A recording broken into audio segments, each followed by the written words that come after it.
irmãos, queridas irmãs, amigos, amigas, que Jesus nos abençoe, nos proteja e nos dê sua paz. É a primeira vez que venho a esta casa e quero agradecer aos seus dirigentes pela possibilidade de aqui estar e trazendo um tema que não é muito comum, pelo menos enquanto título: as desaprendizagens do espírita. Allan Kardec, em O Livro dos Espíritos, logo na introdução, nos fala da importância de 3 requisitos fundamentais para todos aqueles que estudamos o Espiritismo. Ao nos exortar a conhecer a doutrina que professamos, que nos sensibiliza ao cérebro, ao intelecto e nos toca ao coração, o codificador nos convida a estudar o Espiritismo com regularidade, com continuidade e também com recolhimento. A regularidade é fundamental, porque através dela desenvolvemos uma metodologia de estudo. Se vamos estudar sistematizadamente na casa espírita, e devemos fazê-lo para evitar as ideias pessoais, para evitar as conclusões personalísticas, o estudo que a casa oferece é um fio de prumo, é um fio condutor que vai aparando as arestas das conclusões mais apressadas e superficiais. Por isso, frequentar a casa espírita e participar de uma reunião de estudos, além daquelas que ocorrem durante as palestras, além daqueles estudos que ocorrem durante as palestras públicas, é fundamental. Da mesma maneira que o estudo de per si, o estudo em particular, na intimidade dos nossos lares, as leituras que vamos fazendo, os temas que vamos aprofundando, as pesquisas que vamos realizando, todas as vezes que trazemos essas conquistas, esses achados, isso tudo que a gente foi fuçando e verificando para a intimidade da casa espírita, e permitimos que os demais companheiros opinem, confirmando, afirmando, invalidando, discordando, concordando, a gente vai construindo uma consciência espírita que é decorrente do conhecimento que a gente vai adquirindo e da vivência que a gente vai se permitindo oportunizar a partir deste conhecimento adquirido. A questão é que neste percurso entre o que conhecemos e entre aquilo que vamos tentando aplicar no cotidiano da nossa existência, no dia a dia da casa espírita, no dia a dia dos nossos lares, existem alguns ruídos, algumas intercorrências, algumas variáveis que acabam por atrapalhar ou dificultar esse pôr em prática, esse vivenciar dos conceitos espíritas. No capítulo 19 do Evangelho segundo o Espiritismo, intitulado A Fé Remove Montanhas, nós vamos encontrar o codificador apontando alguns fatores que dificultam o desenvolvimento da nossa fé. E nós ousaríamos dizer que um desses fatores, elencados por Allan Kardec, dificulta também esta vivência. É um desses fatores que promovem as tais intercorrências. É uma dessas variáveis que acabam por dificultar uma vivência e um conhecimento pleno do Espiritismo. Todos nós estamos num processo de conhecer e de vivenciar. Nenhum de nós está pronto. Por isso, no Centro Espírita vamos encontrar tantas diferenças, tantos atritos, tantos olhares e tantos recortes diversos, muitas das vezes sobre o mesmo tema. Isso não é ruim, isso é muito bem-vindo, desde que o nosso fio condutor seja o pensamento de Kardec e dos espíritos superiores. Nos estudos da casa, a gente vai fazer o aparar dessas arestas. E esse fator que Allan Kardec cita no capítulo 19, A Fé Remove Montanhas, chama-se a cegueira do fanatismo. O codificador nos fala, além da cegueira do fanatismo, para que todos tenham uma visão mais abrangente, fala dos preconceitos, fala do interesse material, fala do egoísmo, das paixões orgulhosas e do fanatismo. E como nós espíritas queremos, acima de tudo, ampliar a nossa consciência de nós mesmos, do outro, do mundo, da vida, da morte, a doutrina espírita em momento algum nos induz, nos conduz a nenhum tipo de postura fanática. No capítulo 3 de O Livro dos Médiuns, intitulado Do Método, Allan Kardec fala dos espíritas exaltados, que são aqueles que, acreditando divulgar a doutrina, fazem um desserviço, porque são afoitos, são apressados, são impetuosos e nem sempre param para amadurecer as informações que recolheram. Porque na introdução Kardec fala da regularidade, que é a necessidade de estabelecer um método, mas ele fala da continuidade, e essa continuidade é que vai nos permitindo reunir as peças do quebra-cabeça. Mas sem o terceiro item, que é o recolhimento, vamos fazer um desserviço à doutrina espírita, porque desavisadamente começaremos a divulgar informações que não são espíritas, que fazem parte do espiritualismo, que trazem benefícios inúmeros para a maioria de nós, para a maioria das criaturas, mas que não são informações doutrinárias. Por isso, o tema das desaprendizagens nos permite falar de coisas que são óbvias, mas o óbvio, muitas das vezes, passa desapercebido ou despercebido. Por isso, voltar ao simples, voltar ao básico, é uma condição sine qua non para que a gente possa fazer uma construção de conhecimentos que nos permita sermos todos nós bons divulgadores da doutrina espírita. Desaprender tem a ideia de desconstruir alguns conceitos equivocados e, a partir daí, construir conceitos que sejam adequados, que sejam corretos. E ninguém precisa concordar com o que vamos apresentar aqui. É um olhar, é um recorte, sem a pretensão de estarmos apresentando o estado da arte em torno do tema. Então, que desaprendizagens seriam essas que nós precisamos fazer enquanto profitentes do Espiritismo? Vamos lá. Inicialmente, nós temos um fio condutor também. Nós temos um norteador, que se encontra no capítulo 17 do Evangelho segundo o Espiritismo.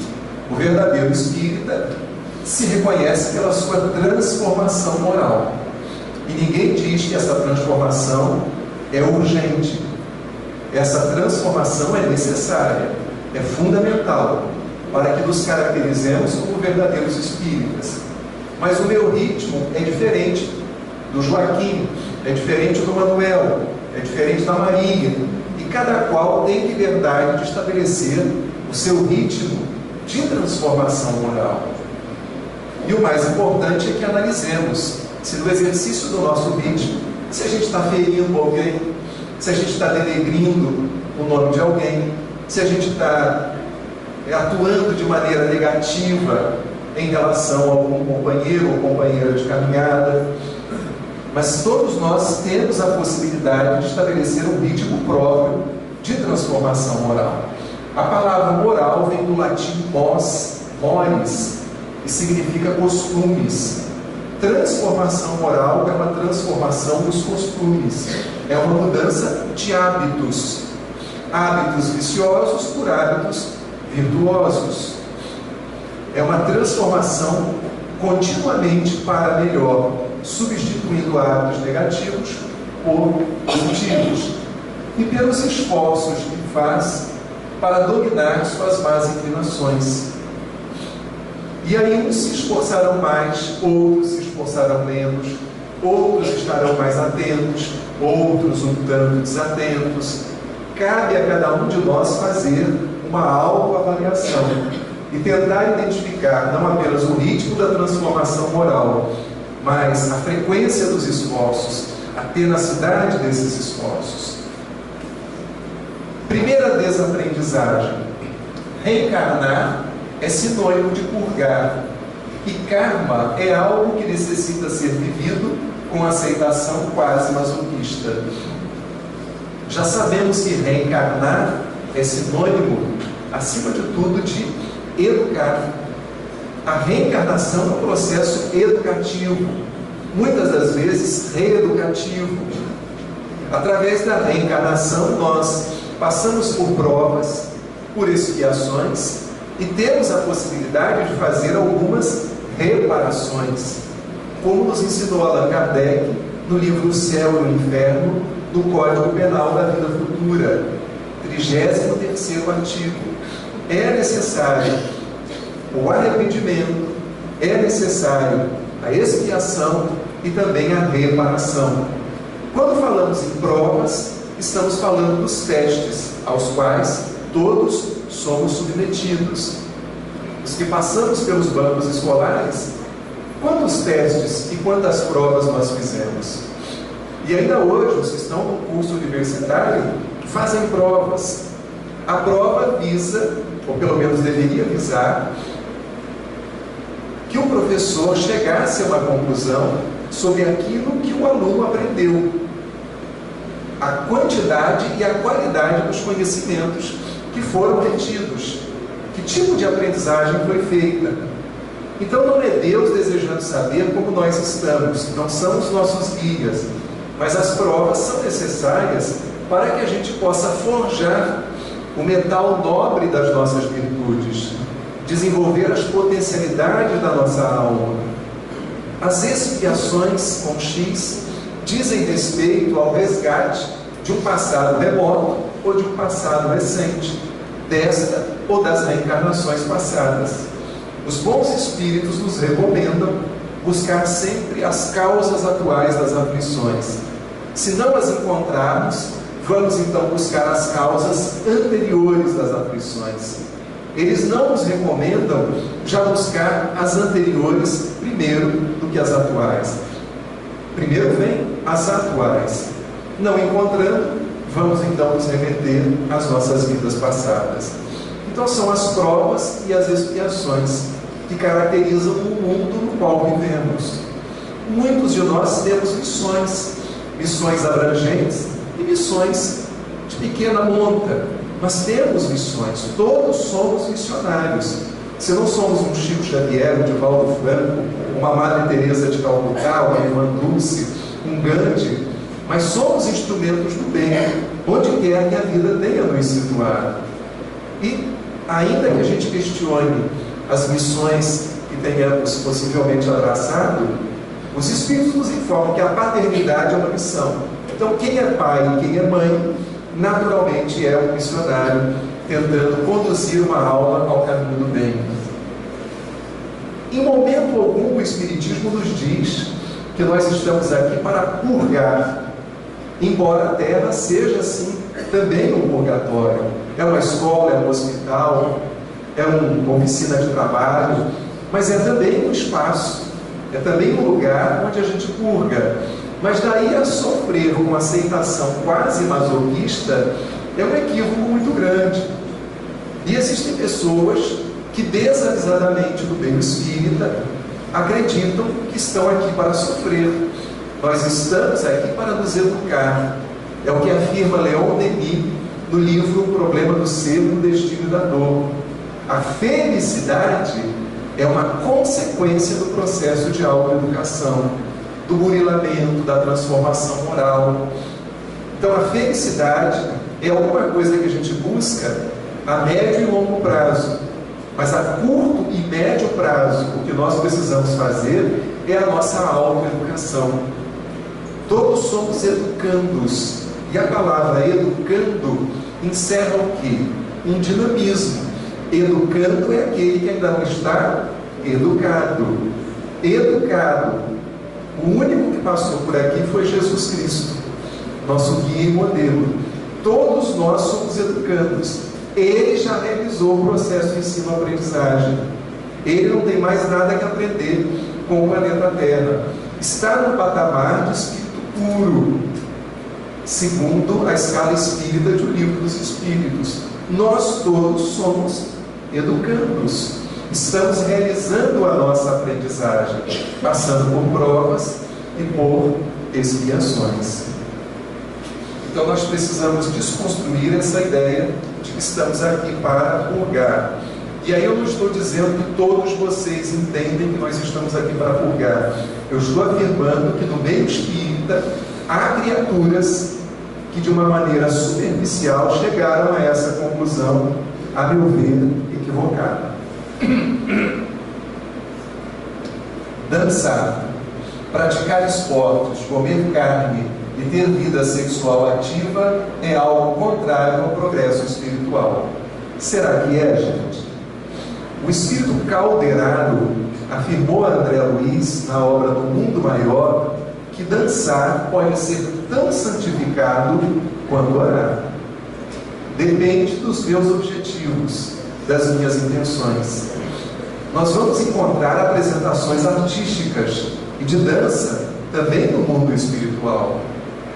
Existem teorias sociológicas que chegam a afirmar que foi a partir da dança, dos movimentos corporais, que muitas tradições religiosas surgiram e se desenvolveram. Muitas das vezes nós temos na própria intimidade da casa espírita crianças e jovens apresentando músicas coreografadas, músicas com passos de dança. Então é preciso desconstruir essa ideia, porque às vezes, numa ocasião, uma senhora me procurou depois de uma palestra e me disse que ela tinha sido proibida pelo presidente da casa de dar passes. Eu falei, mas por que ele proibiu a senhora? E era uma senhora de cabelos branquinhos, muito sorridente, muito carismática. Ele me proibiu porque eu fui no baile da terceira idade. E o que a senhora foi fazer no baile da terceira idade? O senhor imagine que eu estou com problemas e fui no ortopedista. E o ortopedista me disse que eu preciso fazer uma atividade física. Como eu não gosto de exercício, eu falei com meu marido, vamos dançar? Vamos aprender dança de salão? E ele topou. E nós aprendemos. E eu fui então fazer a minha estreia no baile da terceira idade. Como é que a senhora estava? Quando eu cheguei eu estava muito mal, meio entrevada, entravada. E como é que a senhora saiu? Leve como uma pluma.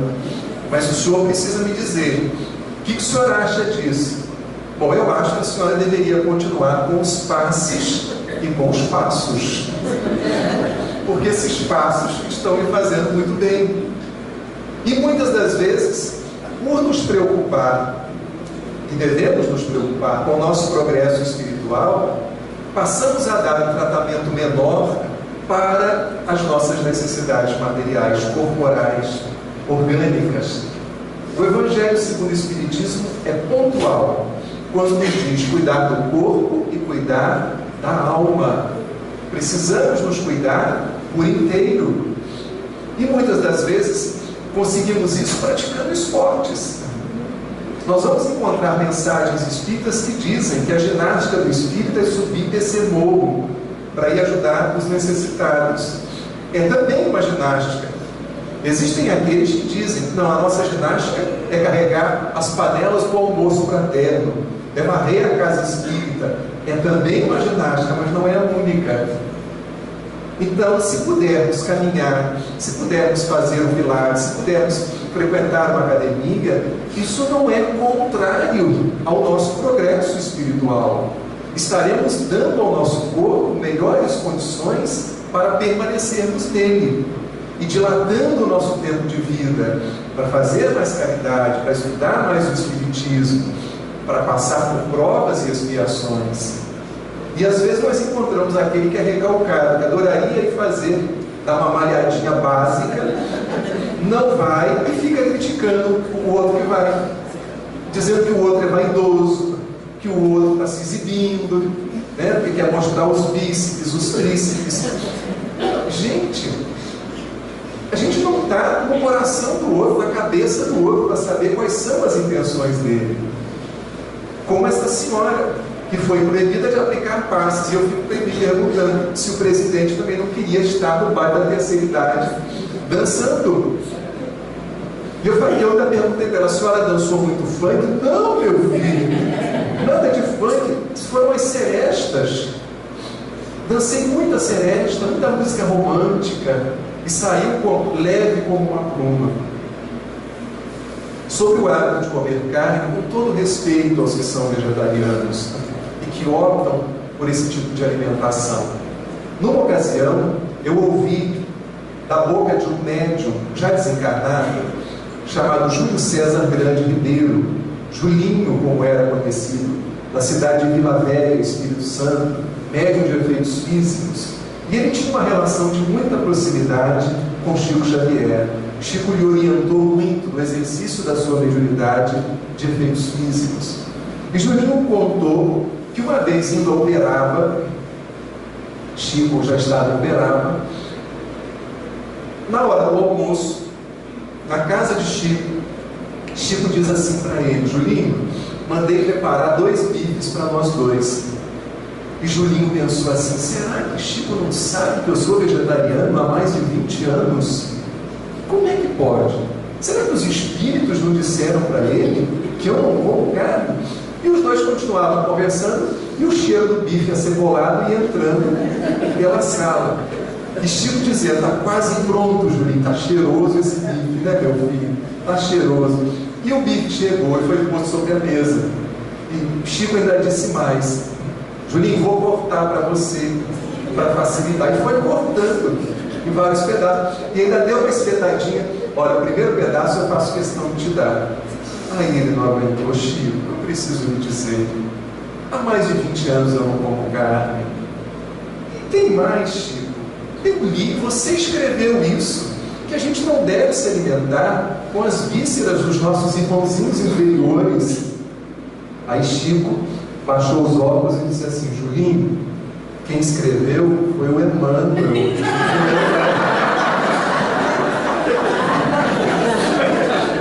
E ele conta que o regime vegetariano dele acabou ali.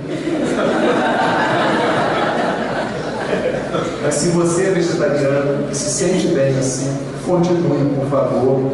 Não vá nas águas desse comentário maldoso que nós estamos fazendo aqui. E tem gente que só lê livro se o médium for médium que não se casou. Se o livro é mediúnico, mas ele tem uma vida sexualmente ativa, naturalmente isso é um ranço que nós trazemos das outras religiões, de associar progresso espiritual à abstinência sexual. Nos esquecemos, por exemplo, que o Dr. Bezerra de Menezes, esse baluarte do espiritismo, se casou 2 vezes e teve uma penca considerável de filhos. Numa ocasião, numa casa espírita, se fazia um encontro, eu estava assistindo, e alguém disse: o sexo é exclusivamente para a reprodução. E eu estava do lado de um amigo que tinha 2 filhos, então era solteiro, não tinha filhos ainda, e me virei para ele e disse: bom, então você e sua esposa só tiveram comunhão sexual 2 vezes, não é isso? E ele virou-se para mim e disse: é ruim, sério. Em lugar nenhum da codificação, pelo menos que eu tenha conhecimento, nem das obras complementares, se afirma que sexo é exclusivamente para a reprodução. Essa é a sua finalidade maior. É através disso que todos nós podemos renascer. Mas ninguém afirma que seja exclusivo para a reprodução. Estaríamos assumindo uma postura hipócrita de dizer uma coisa e de fazer outra. E tudo que a doutrina nos convida é para que exista uma coerência entre o nosso pensar e o nosso agir. E aquilo que se passa entre quatro paredes só diz respeito ao próprio casal e a mais ninguém.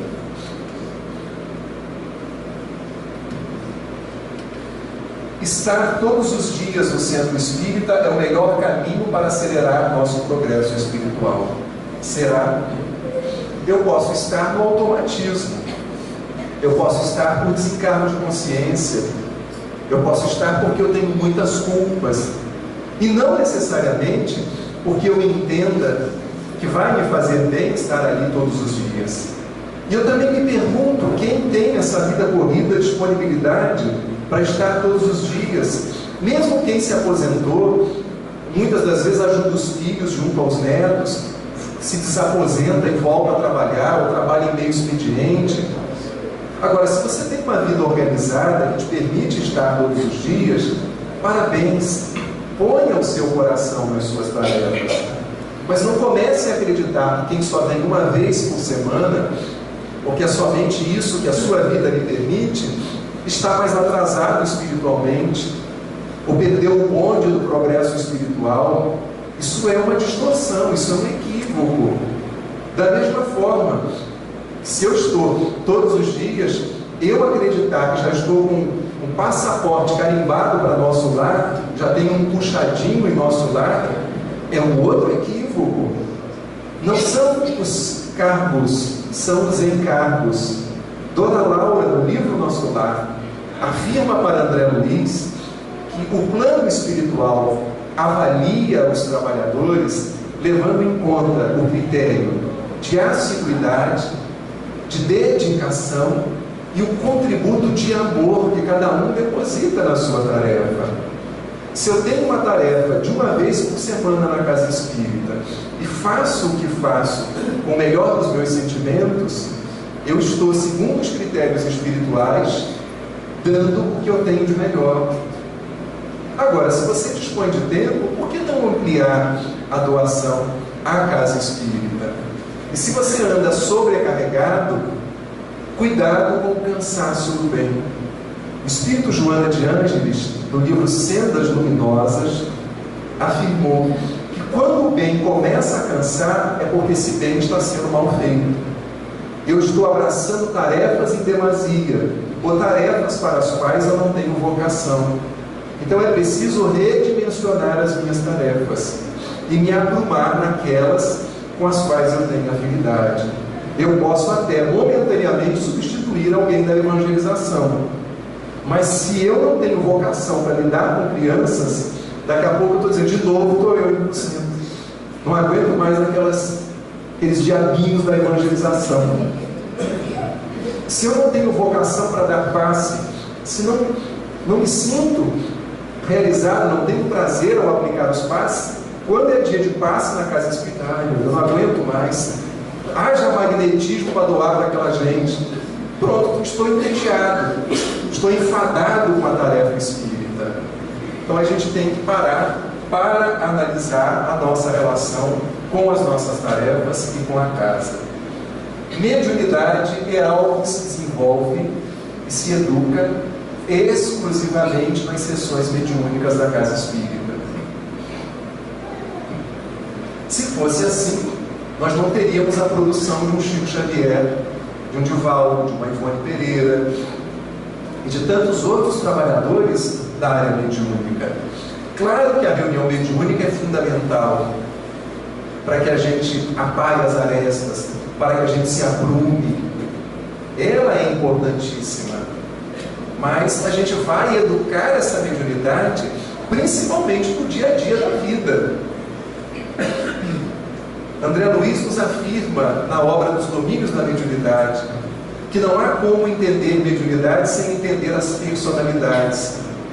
Se fulano é passivo, se fulano é ativo, se fulano é agressivo, se é pacificador, se é pacífico.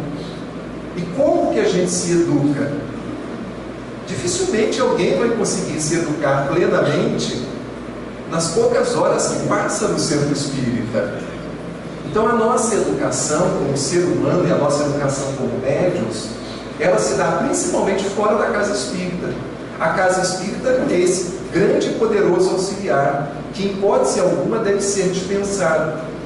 Uma senhora psicografava em casa e uma vez procurou Chico Xavier. Chico, eu estou psicografando em casa. Talvez nós disséssemos assim: está obsidiada, está fascinada. E o que Chico disse? Minha irmã, então venha também psicografar no centro espírita com a gente. Não disse para ela parar o que ela estava fazendo. A convidou a vir para um espaço onde ela teria um teto e uma ambiência espiritual mais apropriadas. Porque esses grandes medianeiros que citamos aqui, eles já têm um teto espiritual onde quer que eles estejam. Construíram isso. E suas missões lhes dão essas prerrogativas, essas possibilidades. Agora nós, que ainda estamos no terra a terra, precisamos desse teto espiritual no centro espírita. Mas a mediunidade vai ser educada principalmente no dia a dia da vida, quando freamos o nosso ímpeto de dizer um monte de impropérios para os outros, quando nos educamos no trânsito, quando nos educamos dentro do lar, diante de uma agressividade, de uma agressão da esposa, do marido, de um filho, da nora, do genro, na via pública. Me chama a atenção que André Luiz tenha nos dado alguns livros interessantes. Agenda Cristã, Conduta Espírita, Sinal Verde, obras que falam coisas básicas. E se André Luiz veio nos trazer questões básicas para o nosso dia a dia, é porque essas questões estão sendo ou estavam sendo negligenciadas. Tem uma frase de André Luiz que me chama muito a atenção: não ouvides o banho diário. E eu paro e penso: meu Deus, então tem espírita que não está tomando banho. Para ele dizer, não ouvides, não esqueças do banho diário, né? Outra desaprendizagem: conforto material, vestimenta, casa, carro, é algo incompatível com o ser um verdadeiro espírita. O verdadeiro espírita, então, tem que fazer voto de pobreza, tem que bater de porta em porta pedindo alimentos para si. A questão não é o que eu tenho, é a relação que eu estabeleço com o que eu tenho.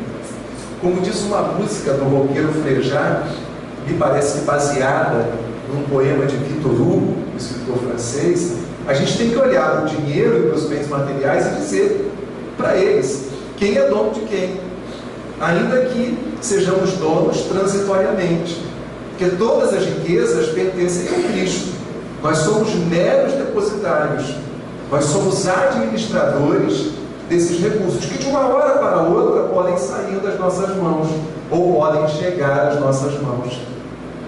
Um amigo me dizia, espírita: César, se você me perguntar se eu quero ganhar 50 milhões, eu digo para você que não quero. Eu arregalei os olhos.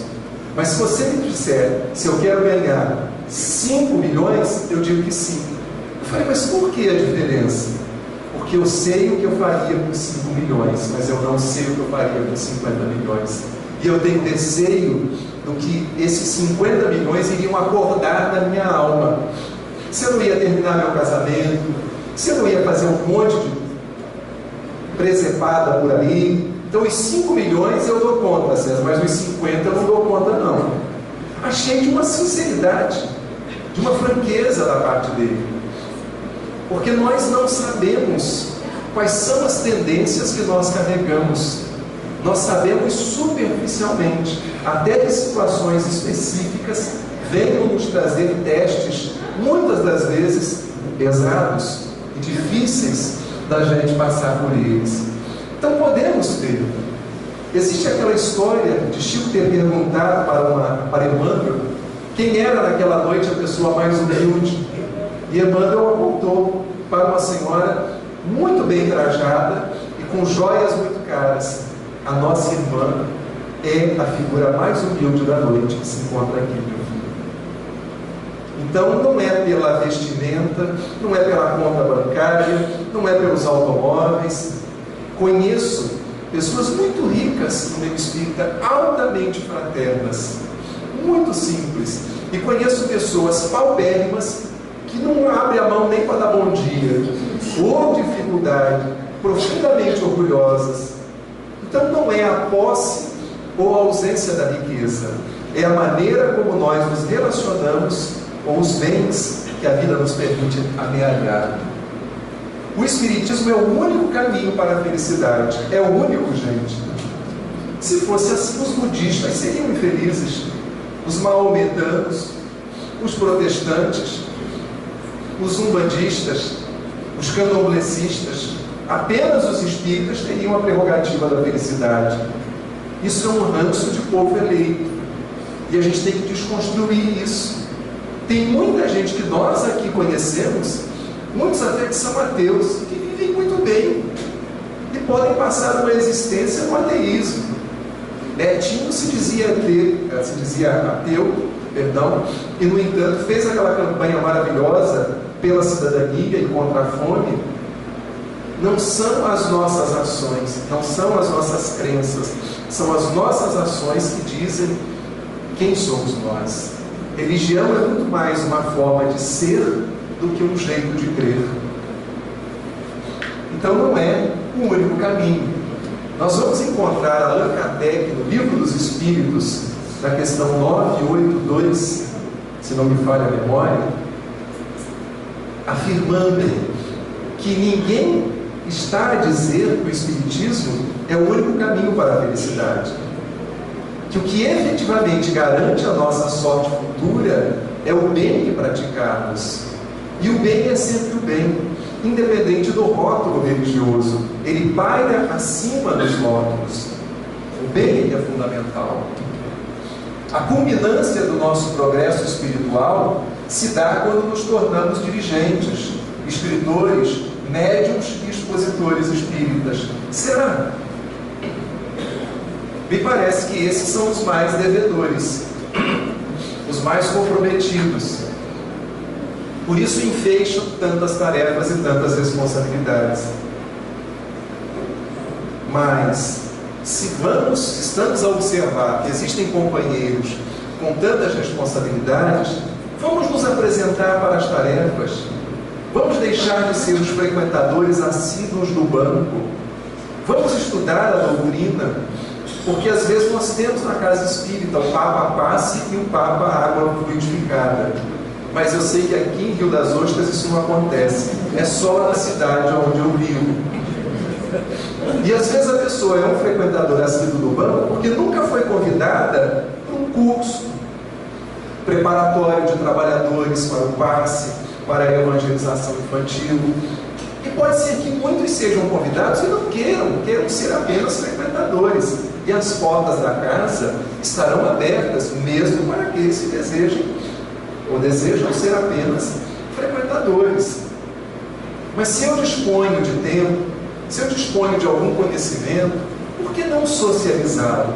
Por que não oferecê-lo ao centro espírita que me traz tantos benefícios? Alguém me impôs esse salão hoje. Alguém paga essa conta de luz. E, em hipótese alguma, vamos passar a sacolinha. O Espiritismo não tem esse tipo de procedimento. Não é um discurso para seduzir ninguém a fazer doações materiais.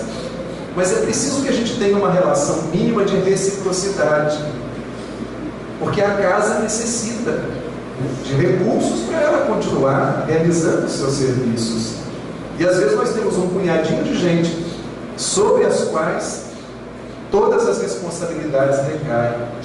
E a gente poderia chegar mais junto e oferecer a nossa contribuição. Então é um erro eu acreditar que eu preciso ter tudo isso no meu currículo para que a culminância do meu progresso espiritual possa ocorrer. Mas se isso vier a ocorrer como uma decorrência natural da minha frequência, que eu abrace as tarefas, que eu viva a experiência, mas que eu não me julgue melhor do que aqueles que estão momentaneamente sem as mesmas experiências. A medicina terrena pode ser esquecida em detrimento da medicina espiritual. Pode, gente. O passe ajuda. A água fluidificada, o tratamento que a casa realiza, certamente que nos trazem inúmeros benefícios. Chico Xavier tomava remédio, fez a operação da próstata, Segundo o doutor Elias Barbosa, a próstata de Chico parecia uma couve-flor. Se submeteu a um processo cirúrgico. Divaldo Franco fez cateterismo há alguns anos. Como esquecer da medicina terrena, que mesmo com suas limitações está a serviço da medicina divina? Então é um fanatismo eu julgar que vou me tratar exclusivamente com passes e que vou resolver meu problema, e às vezes é até um problema cirúrgico. É uma distorção. Fidelidade a Kardec, aos espíritos superiores e a Jesus é sinônimo de idolatria. Não é sinônimo de idolatria. Nos manter seguindo os ensinamentos de Jesus é seguir o nosso guia e modelo. Só que o papel do guia é guiar. O guia não nos carrega no colo. Qualquer guia numa excursão apresenta as paisagens, mostra os monumentos históricos, conta-nos as histórias. O guia vai nos conduzindo, mas nós temos que gastar a sola do sapato. O modelo, é preciso ter um modelo até que a gente consiga ser modelo. E isso a gente só vai alcançar daqui a algumas centenas de anos, ou alguns milênios afora. Por isso a necessidade de um modelo. E é um modelo que não nos desaponta. Se a gente seguir o dirigente, seguir o médium, a gente vai se desapontar. Porque é uma figura imperfeita, limitada. Eu frequentava aquela casa, mas eu deixei, nem sou mais espírita por causa de fulano, que era um poço de vaidade. Errou em seguir fulano. Aí é cego conduzindo cego. Mas vamos seguir os espíritos superiores. Vamos seguir o pensamento de Allan Kardec. Vamos seguir a Jesus Cristo. Porque nós temos aí um roteiro seguro para nós. Kardec. Muita gente acha que nós colocamos Allan Kardec acima de Jesus. E parece que o doutor Bezerra, se não me falha a memória, já afirmou, tenho dúvida se foi ele ou se foi o Espírito Emmanuel, que Jesus é a porta e Kardec é a chave.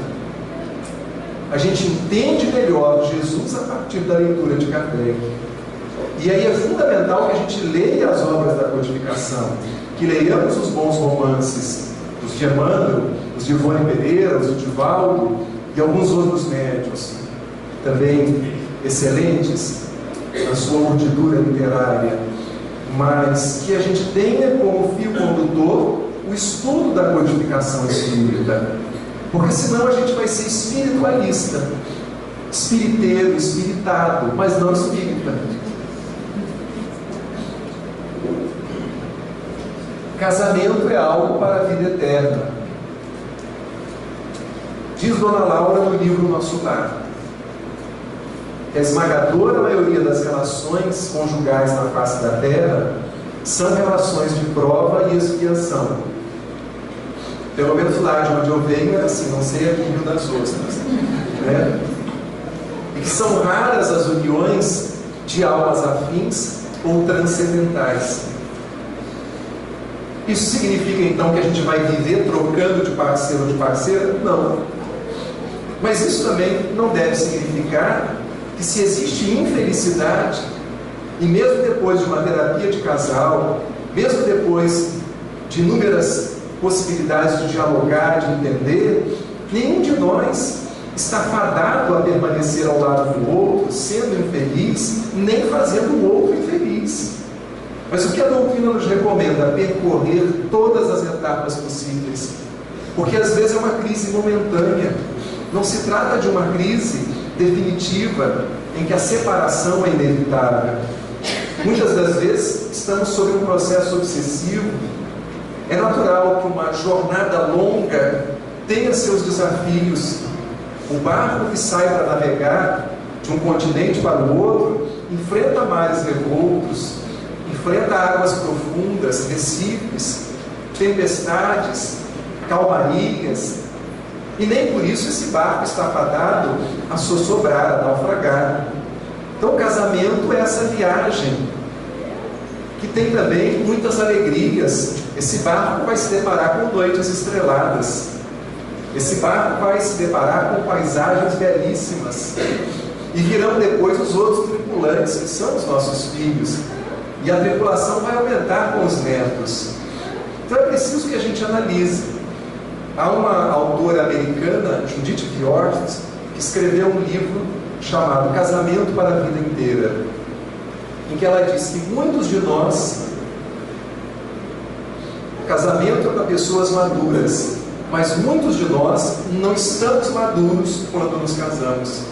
E muitas das vezes passamos anos a fio sem que amadureçamos. Às vezes ela amadurece mais e ele permanece ainda infantil. Porque todos temos aspectos que carregamos da nossa infância, ainda não totalmente equacionados, resolvidos. Seria muito bom que fosse para sempre.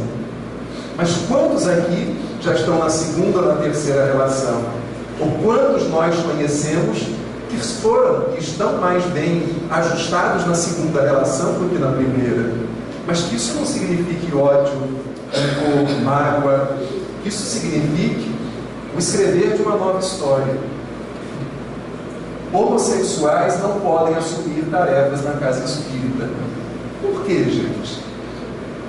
Chico Xavier dizia, e isso eu estou trazendo, não é um conto da carochinha, são casos que a gente toma contato. Jovens chegaram numa mocidade e o dirigente disse: vocês são homossexuais? Sim. Então vocês podem assistir a nossa reunião da janela do lado de fora? Porque nós não queremos que vocês tragam esse tipo de exemplo para os nossos jovens. Chico Xavier dizia que quando alguém se aproximava dele, o que menos lhe importava era a orientação sexual desse alguém. Era sempre um ser humano, um filho de Deus, que lhe cabia acolher. Não é a orientação sexual que define o progresso de alguém, o progresso espiritual. O comportamento, sim.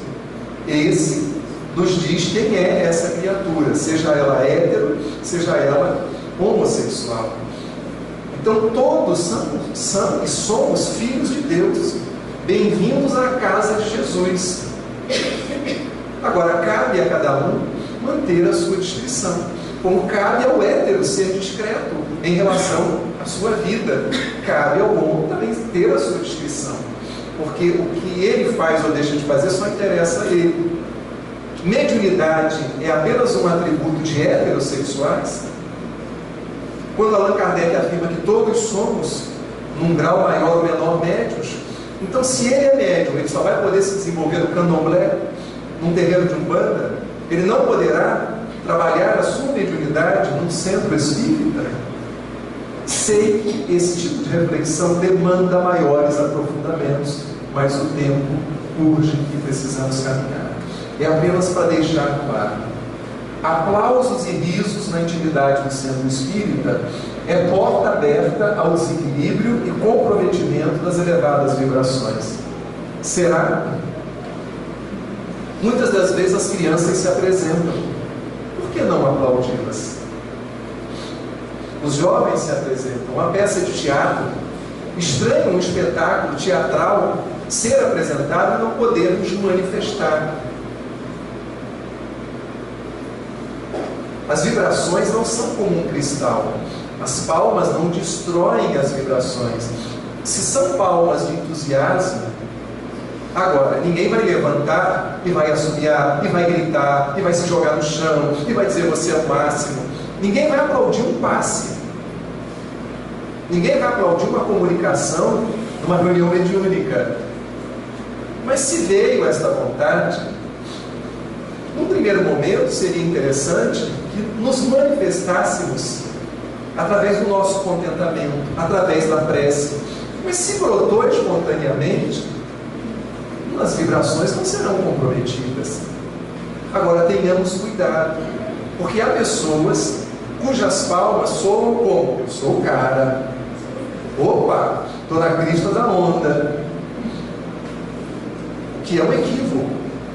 Então a gente tem que parar para pensar em que ocasiões vale a pena esse tipo de manifestação, em que ocasiões é preferível que a gente se contenha e refletir. E cabe a cada casa estabelecer a sua sistemática. Traumas de outras existências só se curam com TVP, terapia de vidas passadas, que muitos psicólogos usam como ferramenta. Mas conheço inúmeras pessoas que curaram seus traumas desta e de outras existências sem que necessariamente recorressem a uma terapia regressiva. Então, a gente tem que relativizar. Nosso tempo já está no final, não é isso? 5 minutos para a gente fechar. O verdadeiro espírita nunca sente raiva e não tem qualquer vaidade. Espírita não sente raiva, gente? Sente. As 4 emoções básicas do ser humano: a tristeza, o medo, a raiva e a alegria. Se somos humanos, sentimos isso. O problema não é sentir raiva, o problema é ficar com ela. E a gente tem que ter um mínimo de autoestima. Se não quer dar o nome de vaidade, dê o nome de autoestima. E vamos nos cuidar, né? Chico Xavier dizia: eu uso peruca, eu não quero aparecer como se fosse uma ruína perante os meus irmãos. Dê o nome de cobertura, peruca, implante. Eu não quero aparecer desta maneira. Eu quero estar bem posto diante dos meus irmãos. E, no entanto, deu os exemplos fantásticos que deu. Vou pular um pouquinho por causa do nosso tempo. Chorar em velório de parentes e amigos é demonstração de falta de fé e de pouca compreensão. Gente, uma coisa é me desesperar abraçando o corpo. Por que você fez isso comigo? Outra coisa é a lágrima escorrer de saudade pela separação. É perfeitamente natural que isso ocorra. Uma coisa é o desespero, outra coisa é uma manifestação singela. Isso não é desconhecimento da doutrina, ao contrário. Vou passar, e para a gente encerrar: procurai no Espiritismo aquilo que vos pode melhorar. Trabalhando pelo progresso moral, lançarei os verdadeiros e mais sábios fundamentos de todas as melhores. Allan Kardec, na Revista Espírita de 1862. Vamos procurar na doutrina aquilo que pode nos tornar criaturas melhores, mais felizes, mais harmonizadas, mais equilibradas. E vamos nos lembrar, fechando o nosso raciocínio e as nossas palavras, de Gabriela Mistral, a poetisa chilena, Prêmio Nobel de Literatura, quando escreveu algo mais ou menos assim: toda a natureza é um desejo de serviço. Serve o ar, serve a nuvem, serve a chuva e serve o vento. Onde houver uma roseira para plantar, planta tu. Onde existir uma pedra a ser retirada do caminho, retira tu. Uma tarefa que necessite ser executada, executa tu. Existe a alegria de ser sincero e de ser justo. Há, porém, mais do que isso, a formosa, a imensa alegria de servir. Não cometas, porém, o erro de achar que só tem merecimento quem realiza grandes préstimos. Há pequenos serviços que são grandiosos: pentear uma criança, ajeitar alguns livros, arrumar uma casa. Este é quem critica, aquele é quem destrói. Ser tu quem serve. O servir não é próprio dos seres inferiores. Deus, que nos dá o fruto e a luz, também serve. Poderia chamar-se o servidor, e tem os olhos postos em nossas mãos, a nos perguntar todos os dias: serviste hoje? A quem? A árvore? Ao teu amigo? A tua mãe? Que Deus nos abençoe.